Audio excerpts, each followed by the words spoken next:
Tenemos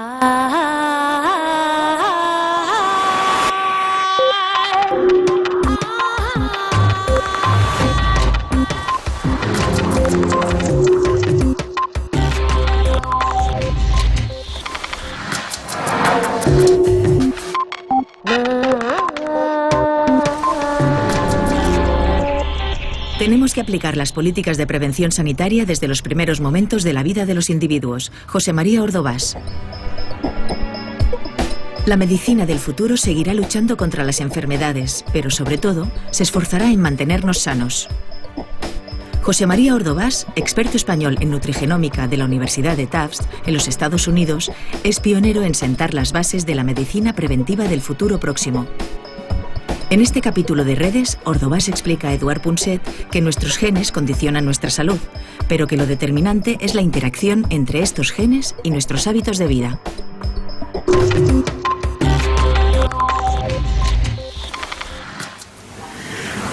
Vamos a ver, José María, tu gran trouvaille, como dirían los franceses, ¿no? Tu gran hallazgo, lo que nos has convencido a todos, es de que la salud es el subproducto de una serie de interacciones entre la nutrición, por un lado, la genética de uno mismo, ¿no? Como uno nace, la estructura genética, y luego el comportamiento, la conducta que tenemos.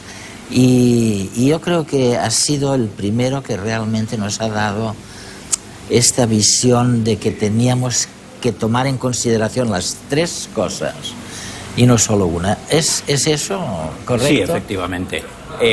Como sabes, la ciencia ha estado tradicionalmente muy segmentada, sí. Incluso la medicina, ¿no? ¿Sí? En especialidades. Y de alguna manera, claro, los seres humanos somos el producto de una evolución, de un coloquio continuo a través de miles de años entre algo que nos identifica más apropiadamente, que es nuestro genoma, y el medio ambiente. Entonces, lo que somos hoy es el producto precisamente de ese diálogo, que lo que ha intentado continuamente es usar de la manera más apropiada los recursos ambientales, entre otras cosas, y muy importante, los recursos nutricionales, de manera que tengamos la posibilidad de tener un éxito como especie, ¿no? Oye, cuando tengo alguna duda, me voy al analista que me haga un análisis de sangre y de toda la larga retahíla de cosas que hay allí dentro, que no sé lo que me están contando. Hay una que me fijo siempre, que es el colesterol. Bueno, y dices, oye, ¿y por qué nos fijamos tanto en el colesterol? O sea, vamos a ver, yo sé, intuyo por vuestros trabajos, ¿no?, que hay, por ejemplo, un gen que ayuda a modular una proteína determinada, me parece que la llamáis APO o algo así, APOE. Eso. Y resulta que tiene este gen, tiene como 3 o 4 aleles, o variantes, ¿no? Y una de estas variantes es prácticamente mortal. Y en cambio, el que tiene otra de estas variantes, su colesterol está siempre por debajo del promedio. O sea, ¿y qué hago? Si tengo el alele que me favorece para el colesterol, no hago nada. Pero es que si tengo el otro tampoco, ¿qué puedo hacer? La ventaja que tenemos, y de nuevo traemos a colación la interacción entre los genes y el medio ambiente, es que todos estos polimorfismos, variantes genéticas, como queramos llamarlo, simplemente nos predisponen a el fenotipo o a la enfermedad. En este caso, colesterol alto. Curiosamente, este es uno de los primeros genes que estudiamos en términos de interacción entre gen y dieta. ¿Por qué?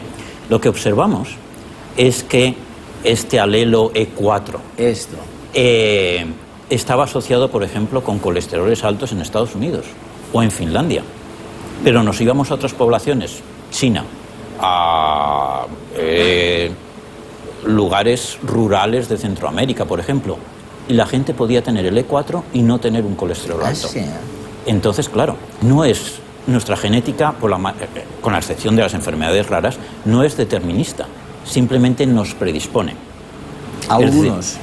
Algunos, a los que son portadores de ese alelo, nos predispone a más fácilmente que ascienda el colesterol, pero si ponemos el estrés sobre el gen.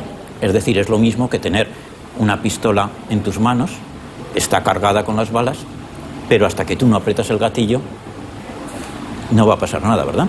Entonces el gen está ahí, está cargado, pero si nosotros no ponemos el estrés, en este caso el estrés, por ejemplo, de una nutrición inadecuada, no se va a expresar su efecto dañino. Negativo. Esto es lo que come la familia Al Gahan de Kuwait en una semana. Y esta es la compra semanal de los Rabis, una familia norteamericana de Carolina del Norte. Ambas fotografías forman parte del proyecto Planeta Hambriento, lo que come el mundo, del fotoperiodista Peter Menzel y la escritora Faith de Aloisio. Durante un año recorrieron el planeta y recogieron los hábitos alimentarios de 30 familias de 24 países distintos. Seguramente, si este proyecto se hubiera llevado a cabo un par de generaciones atrás, las cestas de la compra serían distintas. Gracias a la globalización, se han colado en nuestras cocinas alimentos de los 5 continentes. Esa mezcla de gastronomía nos enriquece culturalmente y nos proporciona placer, pero también nos acarrea problemas de salud, aunque seguramente no seamos conscientes de ello. Hace aproximadamente 70.000 años, el ser humano salió de África y comenzó a dispersarse por todo el planeta. Para poder sobrevivir, tuvo que ir adaptando su genética a las condiciones del ambiente que encontraba y también a los recursos nutritivos disponibles en cada región. Esos genes adaptados a las condiciones de hace miles de años son los mismos que tenemos ahora, y aún no han tenido tiempo de modificarse ante los cambios de nuestra alimentación. Eso explica, por ejemplo, la intolerancia a la lactosa que padecen muchas personas. El pastoreo nació en el centro de Europa y luego se extendió hacia el norte. Debido a la carencia de alimentos en esta región, los pobladores comenzaron a ordeñar al ganado y a beber leche. 8.000 años después, la mayoría de los europeos tiene una mutación genética que le permite digerir la leche sin efectos secundarios.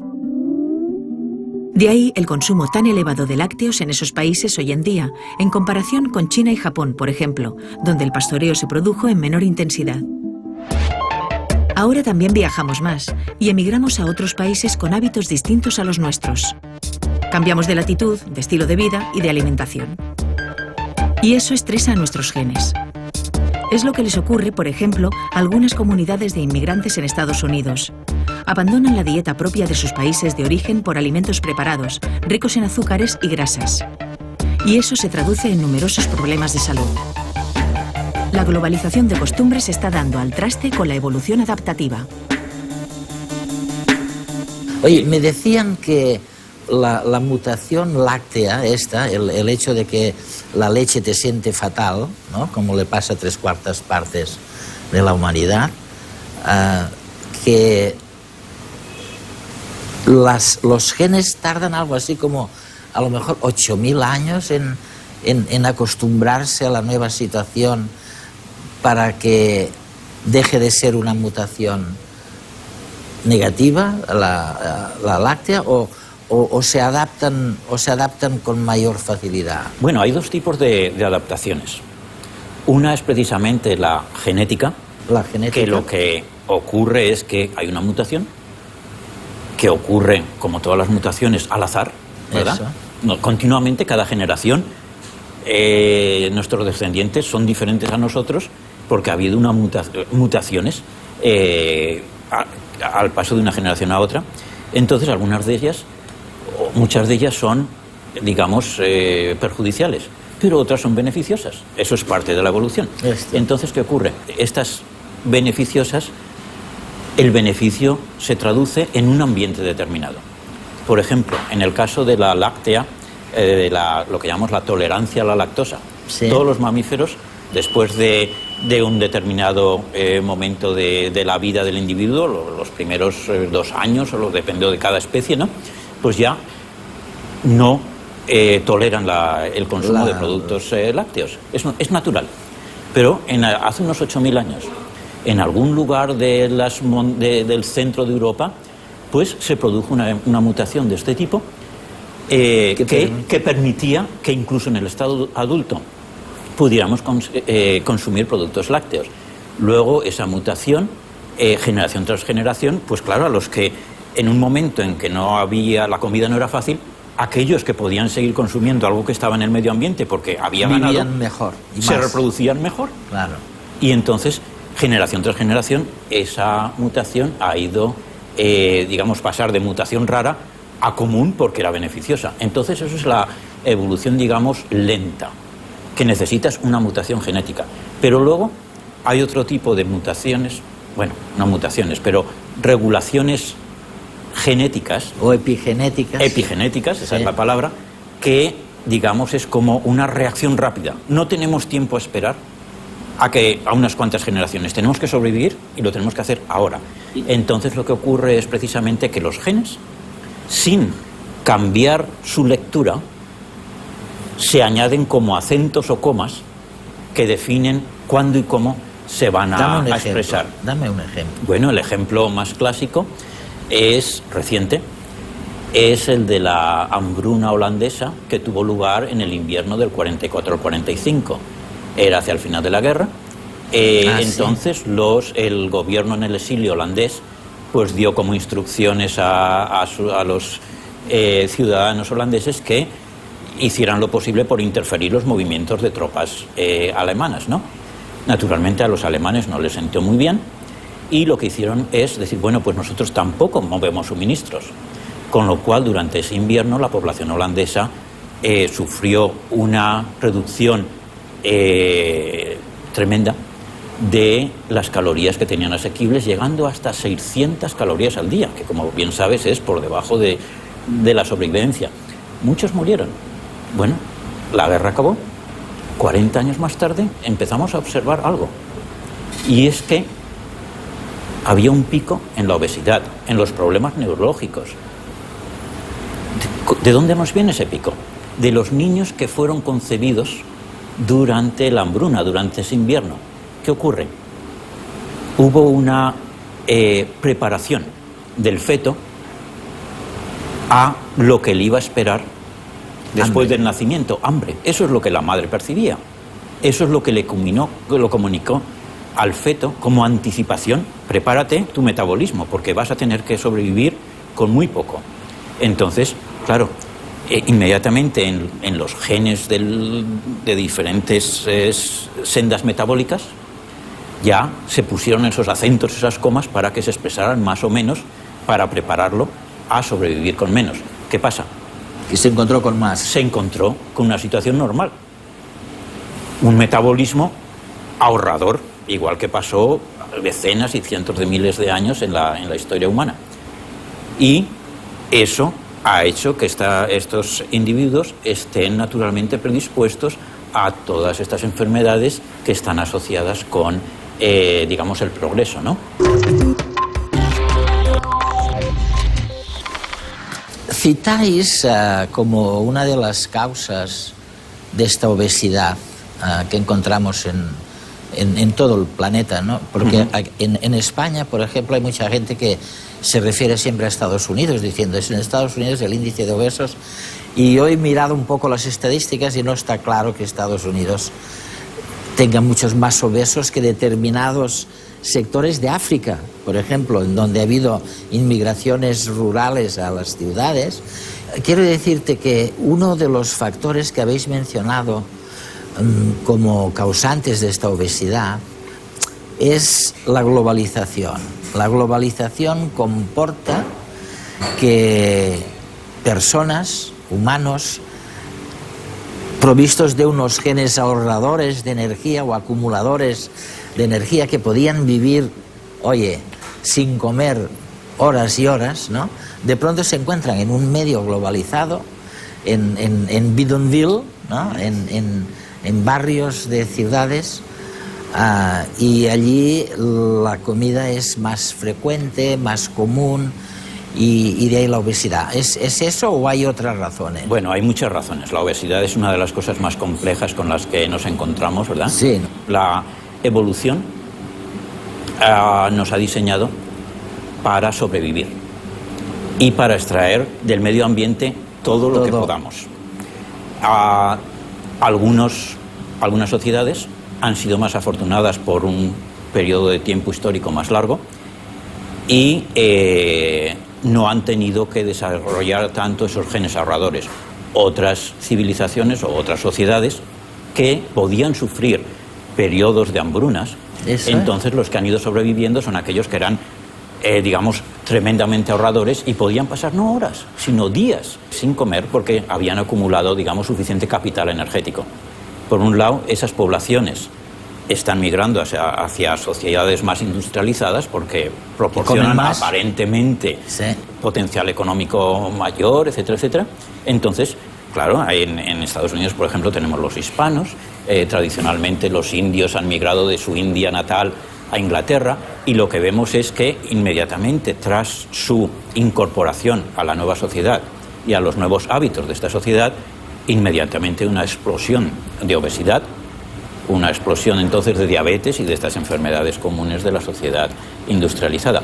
Pero por otra parte también está ocurriendo la evolución temporal dentro de esos países, que ya hay sectores de la población que tienen acceso a una mejora económica que les da acceso a esa alimentación abundante que antes no tenían, e incluso dentro de esas sociedades pues estamos viendo de nuevo una explosión de la obesidad. No lo podemos evitar. Da igual si hemos desayunado, si no tenemos hambre, si comeremos en un rato. Es ver comida y nos lanzamos a por ella. Nos empuja uno de los instintos más primitivos que tenemos, el de la supervivencia. Estamos diseñados para no morirnos de hambre. Nuestra maquinaria genética nos hace acumular grasas, que son la reserva energética más eficiente, para luego usarlas en momentos de escasez. Eso permitió a nuestra especie sobrevivir en las condiciones de vida en las que evolucionó, en las que los alimentos no abundaban como ahora. Los individuos que tenían genes ahorradores, que podían almacenar energía de forma más eficiente, tenían mejores ventajas adaptativas. Y también más probabilidades de llegar a edad adulta, reproducirse y transmitir sus genes a su descendencia. Sin embargo, esos genes ahorradores que en cierto momento de nuestra evolución eran un factor muy positivo, hoy en día son una desventaja. El medio ambiente en el que vivimos en Occidente ha cambiado. Ahora conseguir alimentos es más fácil y sabemos que comeremos 3 veces al día por lo menos. Ese desajuste entre nuestros genes ahorradores y el medio está provocando una epidemia de obesidad. Se calcula que hay 205 millones de hombres y 297 millones de mujeres obesos en todo el planeta. Y millones de personas más sufren de problemas derivados de los kilos extra: diabetes, hipertensión, colesterol, enfermedades cardiovasculares e incluso cáncer. Y esa epidemia de obesidad afecta a los países desarrollados, pero todavía de forma más acusada a los países en vías de desarrollo. Porque tradicionalmente en su historia han pasado más hambre que nuestros ancestros en Europa y tienen una mayor prevalencia de esos genes ahorradores. También hemos cambiado nuestros hábitos de vida y eso influye en que seamos más o menos gordos. Apenas hacemos ejercicio.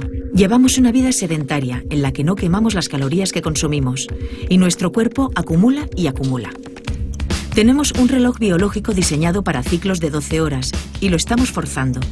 Nuestros horarios ya no se adaptan a nuestra biología. Nuestros antepasados, cuando el sol se ocultaba, dormían. En cambio, ahora estamos expuestos a una situación de luz continua. Dormimos menos horas y cuanto menos se duerme, más tendencia a la obesidad, porque se desequilibran los niveles hormonales de utilización de la energía. Y no hacen falta situaciones extremas. Un par de horas más o menos ya influyen en los niveles de obesidad. El apetito está regulado por nuestro reloj circadiano. Si lo desajustamos, tenemos más tiempo para comer y a nuestras hormonas incitándonos para hacerlo. Así, claro, es difícil resistirse. Además, está el estrés psicológico, uno de los factores más importantes para definir el riesgo que tiene cada persona de padecer una enfermedad. No es solo lo que comemos, sino nuestra situación individual. No saber si cobrarás a final de mes, si perderás tu empleo o si podrás pagar el colegio de tus hijos genera un estrés salvaje. De ahí que las enfermedades crónico-degenerativas sean más abundantes en las clases sociales más bajas, puesto que son el resultado de una combinación de estrés con otros factores, entre los que se halla la nutrición. Somos lo que comemos, y comemos como vivimos. Oye, una cosa, ahora estoy pensando en el tema tradicional de la universalización necesaria, pero universalización de las prestaciones sanitarias. Se ha producido una tensión, una disminución de la calidad de la oferta, cuando no un colapso, ¿eh? Y la única salida de eso sería utilizar las políticas de prevención de una manera insospechada, que no hemos sabido hacerlo hasta ahora. ¿Qué me dices de esto? Bueno, cada vez, naturalmente, vivimos más, pero no es cuestión de vivir más, sino de la calidad de esos años añadidos, ¿no? Y hasta ahora el concepto es que a partir de determinada edad vamos hacia abajo, y lo que pretendemos es precisamente que eso no sea la normalidad, que la normalidad sea más bien una rectangularización en la cual nos mantenemos con buena calidad de vida por más tiempo, y luego ya, claro, todos nos tenemos que morir y ya pues casi una caída en picado. Con lo cual el coste a la sociedad de esos años añadidos sería mucho menor. Realmente lo que estamos es perfeccionando los instrumentos de lo que un día será la medicina personalizada, ¿no? Exactamente. Claro, una medicina que tenga en cuenta los genes de una persona, que tenga en cuenta su comportamiento, que tenga en cuenta su manera de nutrirse. Estamos muy lejos todavía de eso. Técnicamente no estamos tan lejos. No. Y uno de los factores que tenemos que tener muy en cuenta, como sabes, es de la prevención. Pero la prevención implica que tenemos que aplicar todas estas tecnologías muy pronto en la vida, porque luego ya llega un momento determinado que ya no puedes reparar el daño. Entonces, ese aumento en la calidad de vida, que es lo que deseamos, más que el alargar la vida, es la calidad de los años que vivimos, hay que empezar casi desde el momento en que nacemos, o incluso ahora, como ya sabemos, antes de nacer, y aplicar esas tecnologías, ese conocimiento muy pronto en la vida del individuo, mediante, más que nada, la educación del individuo, porque la mayor parte de la gente nacemos sanos. Sí. Sí. Pero no educados. Pero no educados, efectivamente. Un día, sin darte cuenta, te dejas un papel encima del escritorio. Otro día otro, y hasta que te das cuenta de que tienes el despacho hecho un desastre. Entonces ya no sabes ni por dónde empezar a ordenar. Algo similar ocurre con el sobrepeso. Cogemos 1 kilo después de las vacaciones, y otro, y por 1 kilo de más no pasa nada. El problema viene cuando dejamos que sobre ese se acumulen muchos otros. ¿Sabíais que una mujer embarazada influye en que sus hijos y sus nietos sean obesos? Lo que come, el estrés al que está sometida e incluso las horas de sueño van a hacer que el bebé nazca predispuesto genéticamente a desarrollar enfermedades metabólicas. La obesidad se ha convertido en una epidemia en el siglo XXI. Genera muchos problemas de salud y es una de las mayores causas de mortalidad. Que seamos o no obesos tiene que ver en un 50% con nuestra genética, pero el otro 50% depende de nuestros hábitos.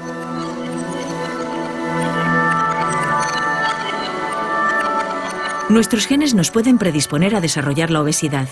Es como si naciéramos con una pistola cargada. Que se dispare depende de nosotros, de cómo vivimos. No podemos cambiar nuestra genética, pero sí podemos influir en sus resultados. La ciencia también tiene un papel destacado en la prevención.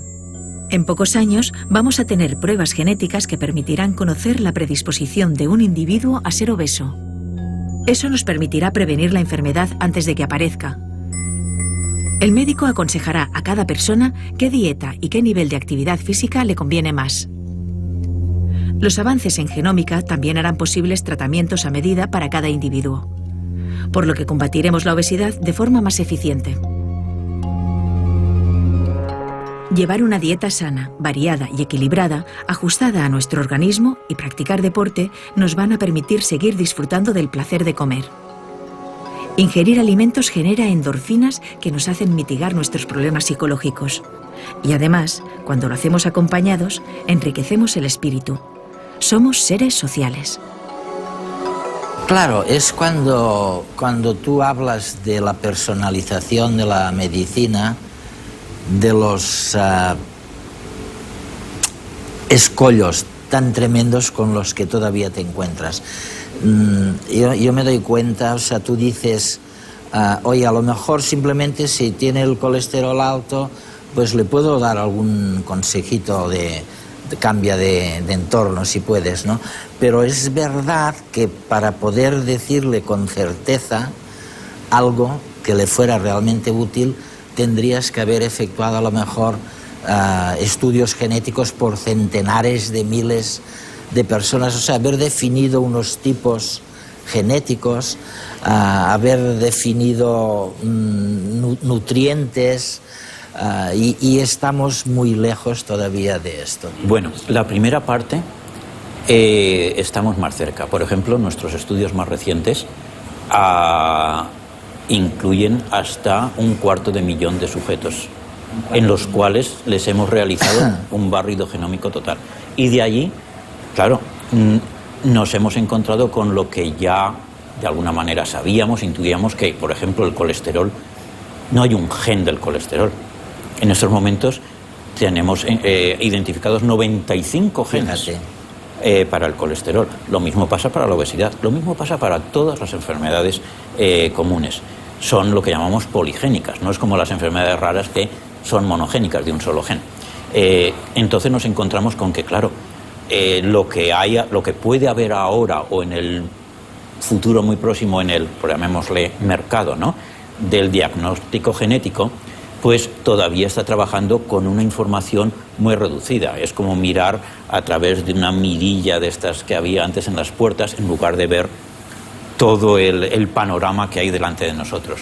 Entonces, claro, ahí nos falta todavía gran cantidad de información.